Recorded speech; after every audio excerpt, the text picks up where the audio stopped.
America के Obama care की तरह हमें भारत में मोदी केयर मिलने जा रहा है। सरकार ने नई हेल्थ पॉलिसी से पर्दा उठाया है, जिसके मुताबिक मुफ्त इलाज का हक हर भारतीय नागरिक का होगा। तो क्या होगा इस पॉलिसी में और इस महत्वाकांक्षी योजना को कैसे इंप्लीमेंट किया जाएगा, इस पर आज हम खास चर्चा कर रहे हैं।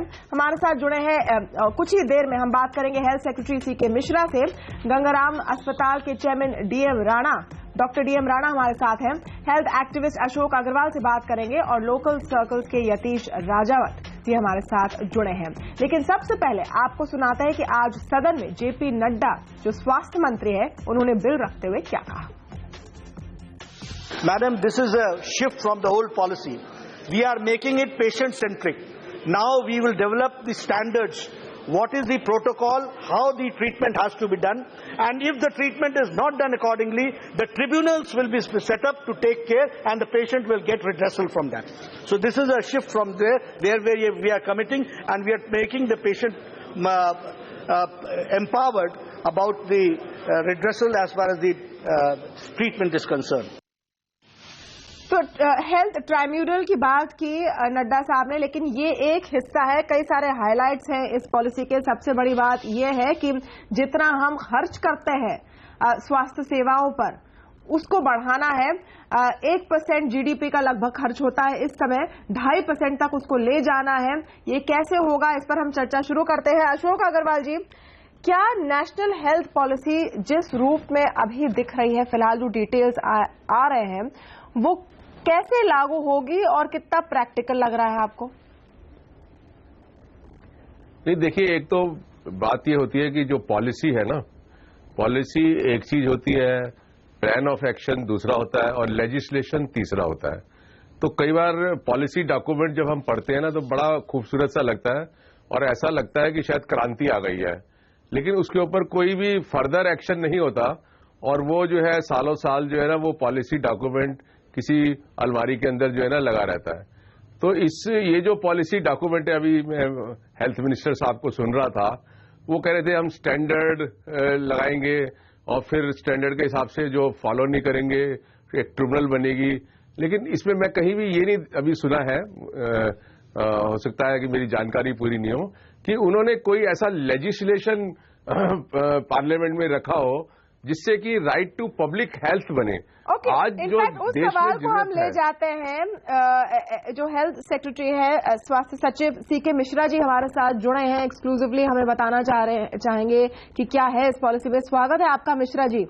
सवाल ये है कि क्या इस पॉलिसी के बाद और जब ये लागू होगा उसके बाद क्या हर भारतीय नागरिक को ये हक होगा कि उनका इलाज हो, चाहे उनके पास पैसे हो या ना हो?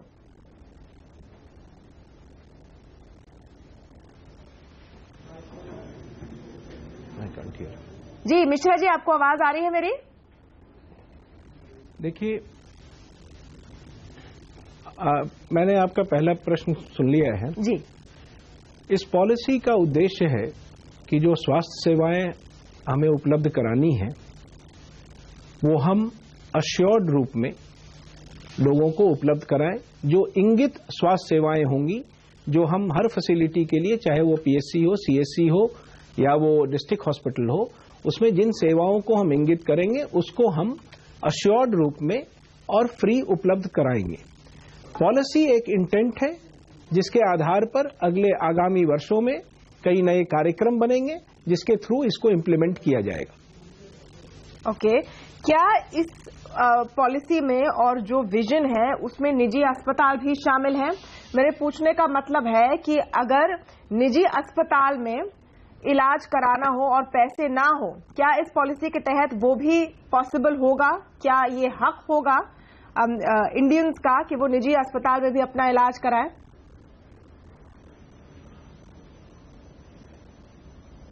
देखिए, जहां तक फ्री इलाज का प्रश्न है, पॉलिसी स्पष्ट रूप से पब्लिक हेल्थ फैसिलिटीज की बात करती है।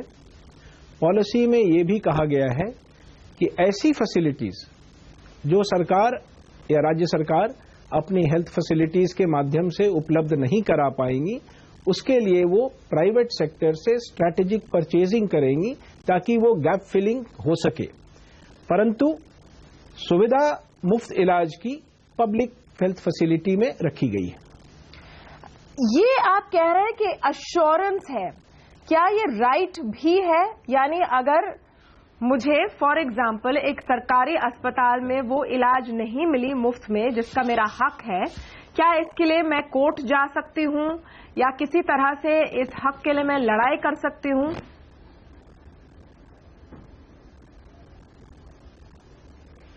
इसको हमने अभी राइट नहीं कहा है, अभी हमने अश्योर्ड कहा है।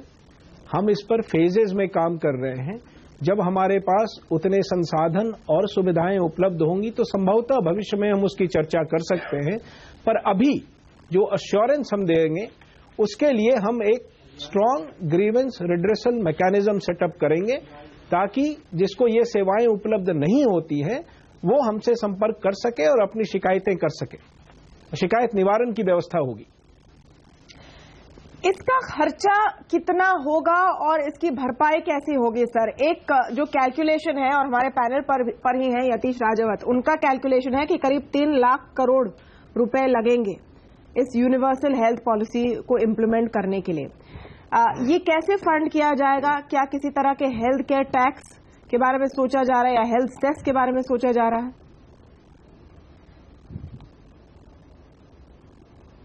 हेल्थ सेस की कोई चर्चा पॉलिसी में नहीं है, और जहां तक इसके फंडिंग का प्रश्न है, कमिटमेंट पॉलिसी में ये है कि 2025 तक हम इसको निरंतर बढ़ाते रहेंगे। ये संभव नहीं है कि पहले वर्ष में ही जितनी चीजें पॉलिसी में उसका पूरा का पूरा निराकरण हो जाएगा। ये पॉलिसी लॉन्ग टर्म है और पॉलिसी लंबे समय के लिए बनती है। हम एसडीजीज का गोल देख रहे हैं जो 2030 के गोल्स हैं। हम वहां पहुंचने के लिए निरंतर अपना खर्च बढ़ाते रहेंगे ताकि हर वर्ष हम वो एडिशनैलिटी क्रिएट करते रहें और सुविधाएं बढ़ाते रहें। इसके पैसे कहां से आएंगे सर? क्या पैसों का कोई फिक्स्ड रूट नजर आ रहा है कि कहां से और कैसे ये प्रोजेक्ट और ये पॉलिसी फंड कैसे होगी? ये फंडिंग जो हमारी पॉलिसी में जो है, अभी भी जब हम कहते हैं कि 1.2% of GDP public health expenditure है जी, तो वो खर्च सरकार का है, राज्य सरकारों का और केंद्र सरकार का। और जब हम कहते हैं कि 2.5% पे हमको इसको ले जाएंगे तो वो खर्च भी केंद्र और राज्य सरकारों का ही है। ओके, तो फिलहाल अलग से कोई इसमें एक हेल्थ सेस या हेल्थ टैक्स की बात नहीं है। एक और जरूरी सवाल मैं आपसे पूछना चाहती हूँ सर, ओबामा केयर से इसकी तुलना की जा रही है क्योंकि ये पूरे देश को कवर करती है, लेकिन ओबामा केयर के वर्जन में वो बीमा खरीदवाते हैं लोगों से और फिर उसके बेसिस पर उनको मुफ्त इलाज मिलता है। हमारे इस पॉलिसी में बीमा कंपनियों को क्या बाहर रखा गया है या उनका कोई रोल है इसको इम्प्लीमेंट करने में? देखिए, मौलिक डिफरेंस ये है कि हम प्राइमरी फोकस अपने हेल्थ फैसिलिटीज पे, जो पब्लिक हेल्थ फैसिलिटीज हैं, उनको स्ट्रेंथन करने पे लगा रहे हैं और हम उसके माध्यम से ये अश्योर्ड सर्विसेज उपलब्ध कराएंगे। ऐसा नहीं है कि पूरी व्यवस्था में बीमा कंपनियों का कोई रोल नहीं है, पर वो सारा चीज उन पर निर्भर नहीं है। बीमा कंपनियां या ट्रस्ट माध्यम से जो इंश्योरेंस स्कीम्स चलती हैं, उसका जो दायरा है वो उस लेवल तक है कि वो गैप फिलिंग करेगी। जिन चीजों को हम उपलब्ध नहीं करा पा रहे हैं उसको हम उसके माध्यम से उपलब्ध करा पाएंगे। ओके, मिश्रा जी, मेरा आपसे रिक्वेस्ट है, हमारे साथ एक एक्सपर्ट पैनल है, अगर उनके भी क्वेरीज आप सुने और थोड़ा और समय हमें दे, क्या ये ठीक है सर?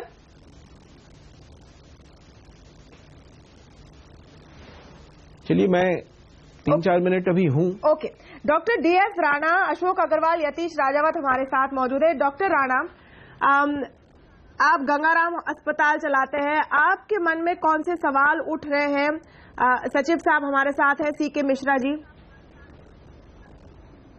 नहीं, मेरे दिमाग में कोई सवाल नहीं उठ रहा है। मैं खुश हूं कि जीडीपी 1.25 से 2.5% कर दिया, डबल कर दिया, तो उसमें केयर तो इम्प्रूव होगी जी। पर ये कहना कि सब लोगों को फ्री ट्रीटमेंट मिल जाएगा या पब्लिक में कहीं भी, वो पॉसिबल नहीं होगा शायद। इसकी इम्प्लीमेंटेशन के बाद लगेगा पता कैसे स्टेप्स गवर्नमेंट ले रही है। पर सर्टनली यदि ये पैसा अच्छी तरीके से यूज किया जाएगा तो पब्लिक हेल्थ फैसिलिटी जो इम्प्रूव हो जाएगी। वो नहीं जो आप कह रही थी कि ये शायद सबको सब ट्रीटमेंट फ्री मिल जाएगा, वो तो एक सपना ही है। नहीं, यही तो सपना है पॉलिसी में। ओके, यतीश एक पॉइंट रखना चाहते हैं। Yatish, very quickly please. जी तमन्ना, इसमें सबसे बड़ा प्रश्न ये है कि जब ये पॉलिसी बनी थी 2015 में तो इसमें ये कहा गया था कि सरकार का मुख्य उद्देश्य होगा कि खर्च जो है हेल्थ केयर का उसको नीचे लाएं।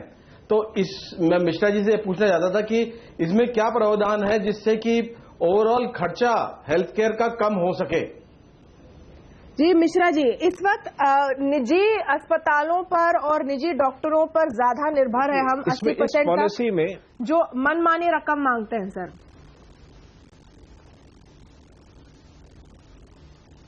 देखिए, हम चाहते हैं इस पॉलिसी के माध्यम से कि अधिक से अधिक लोगों को हम अपने पब्लिक हेल्थ फैसिलिटी की ओर आकर्षित कर सकें और उसके लिए उनकी स्ट्रेंथनिंग की बात हो रही है। जहां तक पॉलिसी में ये कहना है कि हम खर्च कम करेंगे, उसका एक बहुत बड़ा माध्यम ये है कि हम प्रिवेंटिव प्रमोटिव हेल्थ केयर पे जाएं। और इस पॉलिसी में ये व्यवस्था की गई है कि हम अधिक खर्च प्रिवेंटिव प्रमोटिव हेल्थ पे करें ताकि बीमार कम हो सके लोग और वो खर्च हो सके कम हो सके। जहां तक आउट ऑफ पॉकेट एक्सपेंडिचर को कम करने की बात है, उसी के लिए इसमें free drugs and free diagnostics का प्रावधान किया गया है। अशोक अग्रवाल जी, एक मिनट, यतीश अशोक अग्रवाल जी, आप कह रहे थे कि क्या इसको एक फंडामेंटल राइट नहीं बनाना चाहिए। फिलहाल ये एक अश्योरेंस है। जिस तरह की आज की स्थिति है उसमें क्या चैलेंजेस नजर आ रहे हैं आपको? जी देखिए, अभी डॉक्टर डीएस राणा जी जो हैं वो कह रहे थे कि ये सपना है। रियली मैं उनके साथ बिल्कुल सहमत हूं। इस सपने से ज्यादा कुछ नहीं है। अभी प्रॉब्लम ये है कि जो पब्लिक हेल्थ है वो सब्जेक्ट है स्टेट का, और इस देश में अनफॉर्चुनेटली पूरे देश में कहीं कोई ऐसा कानून नहीं है किसी राज्य ने बनाया हुआ है, क्योंकि वो डरते हैं कि कानून बनाएंगे तो लोग as a matter of right जाएंगे। उसके लिए वो पैसे कह रहे हैं हमारे पास नहीं है। तो किसी भी स्टेट ने कोई कानून नहीं बनाया। आज आप कोर्ट में जाएंगे तो वो कह देंगे हमारे पास पैसे नहीं है, आपका केस डिसमिस हो जाएगा। तो अब ये जो पॉलिसी है, पॉलिसी में एक चैप्टर इन्होंने डाला है लेजिस्लेशन का, और लेजिस्लेशन में इन्होंने लिखा है कि जैसे राइट टू एजुकेशन एक्ट के अंदर हम स्टेट सब्जेक्ट को स्टेट की लिस्ट से कॉन्करेंट की लिस्ट में लाए हैं, उस तरीके से लाएंगे। उसके बाद एक फंडामेंटल राइट बनाएंगे, उसके बाद एक कानून बनाएंगे। तो लेकिन जब आप उस चैप्टर को पढ़ेंगे ना तो धीरे धीरे आप ये समझेंगे कि वो जो ऊपर जो लिखा है ना वो नीचे से तालमेल ही नहीं खाता। ओके, नहीं, ठीक है मिश्रा जी, ठीक है मिश्रा जी, मिश्रा साहब, मेरा आपसे सवाल है कि जो सपने की बात, सपने की बात जो डॉक्टर राणा ने कही, क्या हम, क्योंकि वाकई खराब हाल है और गरीब लोगों के पास कोई विकल्प रहता नहीं है, वो एक सदस्य, परिवार के एक सदस्य का इलाज कराने में उनकी पूरी जिंदगी की कमाई चली जाती है, क्या वैसी वाली हालत बदलने का दम रखती है ये पॉलिसी? ऐसे इंप्लीमेंट हो पाएगी या जैसे डॉक्टर राणा कह रहे हैं एक सपना ही है? देखिए दोनों चीजों पे हम अलग अलग बात करें। जहां तक इसको फंडामेंटल राइट बनाने का प्रश्न है, मैं अनुरोध करूंगा अग्रवाल साहब से कि जो फाइनल पॉलिसी कल कैबिनेट ने अप्रूव की है उसको वो अवश्य देख ले। वो जिस बिंदुओं की बात कर रहे हैं वो जो इनिशियल ड्राफ्ट था जिसपे कई डिस्कशंस हुए हैं, उसके बाद भी अगर इसके संबंध में कोई बिंदु रहता है तो हम निश्चित रूप पे उससे चर्चा कर सकते हैं। देखिए, हर आदमी चाहता है कि ये फंडामेंटल राइट हो, पर उसके लिए संसाधन और सुविधाएं आवश्यक है ताकि उसको हम इन्फोर्स कर सकें। हम एक मेजर्ड वे में धीरे धीरे उस ओर बढ़ना चाह रहे हैं और अश्योरेंस उसका पहला कदम है। मैं इनकी बात से सहमत हूं कि ये फाइनल स्टेप नहीं हो सकता है। जहां तक सपने का प्रश्न है, चूंकि कठिनाइयां हमारे समक्ष हैं, तो क्या सरकार उनको दूर करने के लिए उपायों के बारे में नहीं सोचे? जब उपाय होंगे तभी तो कुछ यथार्थ में बात आएगी। आज अगर IMR 259 से घटकर 167 पे आया है, तो एफर्ट्स हुए हैं। अगर अंडर 5 मोर्टेलिटी घट के 42 पे आए हैं, तो एफर्ट्स हुए हैं, इन्वेस्टमेंट हुआ है। उसी इन्वेस्टमेंट और उसी एफर्ट को आगे बढ़ाना है और हम प्रयास करेंगे कि ये हम पहुंचा सकें। क्या ये लेकिन सही उपाय है, ये सवाल बना हुआ है। मिश्रा जी, शुक्रिया अपना समय देने के लिए। छोटा सा ब्रेक लेंगे, हमारे एक्सपर्ट पैनल के साथ हम लौटेंगे एक ब्रेक के बाद। जाएगा सबका होगा इलाज, ये है प्रॉमिस, ये है वादा नए नेशनल हेल्थ पॉलिसी का। किस हद तक ये उपाय देगा जो आज की दिक्कतें हैं कि महंगा इलाज होता है, निजी अस्पतालों में इलाज होता है, इलाज की कोई गारंटी नहीं है, कितने पैसे लेंगे इस पर किसी तरह की रोक नहीं है। इस पर हम चर्चा कर रहे हैं। डॉक्टर DS राणा, हमने मिश्रा जी से कई सारे सवाल पूछे जो हेल्थ सेक्रेटरी हमारे साथ जुड़े थे, उससे क्या पिक्चर थोड़ी क्लियर हो रही है कि किस तरह की ये पॉलिसी होगी और क्या वाकई लोगों की मदद होगी देश भर में? सबसे पहले हमें ये अप्रिशिएट करना चाहिए कि ये एक बहुत अच्छा स्टेप है टूवर्ड्स हेल्थ फॉर ऑल, और वो सपना जैसे है कि सपनों को पूरे करने के लिए एक स्टेप लिया गया है, वो गवर्नमेंट ने जो लिया उसको अप्रिशिएट करना चाहिए। बाकी इसमें ये तो बड़ी क्लियर है, जय मिश्रा जी ने बताया कि मैक्सिमम मनी जो है वो प्रिवेंशन पर खर्च करना चाहिए। कोई 2.5% तो मेरे ख्याल में GDP से 20% ट्रीट नहीं कर सकते आप सारे कंट्री के पुअर लोगों की, पर प्रिवेंशन पर एक स्टेप होना चाहिए और अच्छा ही होगा। और एक बार बार आप कह रहे हैं कि निजी अस्पताल जो है वो अपने मुंह मांगे पैसे मांगते हैं, ऐसा नहीं है। ट्रस्ट हॉस्पिटल है, गंगाराम जय हॉस्पिटल है, वहाँ उतना पैसा ले तक वहाँ से कोई पैसे तो नहीं ले जाता है, पर हमें सबको अप्रिशिएट करना चाहिए कि दुनिया में फ्री तो कुछ नहीं आता है। आज के डेट में तो हवा भी फ्री नहीं मिलती है। लेकिन सवाल ये है सर, आप ठीक कह रहे, दुनिया में फ्री कुछ नहीं आता है और बहुत पैसे खर्च करके लोग पढ़ाई करके डॉक्टरी भी करते हैं, अस्पताल चलाना भी एक बिजनेस है। लेकिन क्या हेल्थ केयर जिनके पास पैसे नहीं है उनको इसका हक होना चाहिए नहीं, ये मूल सवाल है। और अशोक अग्रवाल जी, क्या इसमें कुछ ऐसे फर्म स्टेप्स नजर आते हैं? राइट है, फंड हमारा है, access to health and education is our fundamental right. नहीं एंजॉय करते हैं हम, ये भी फैक्ट है।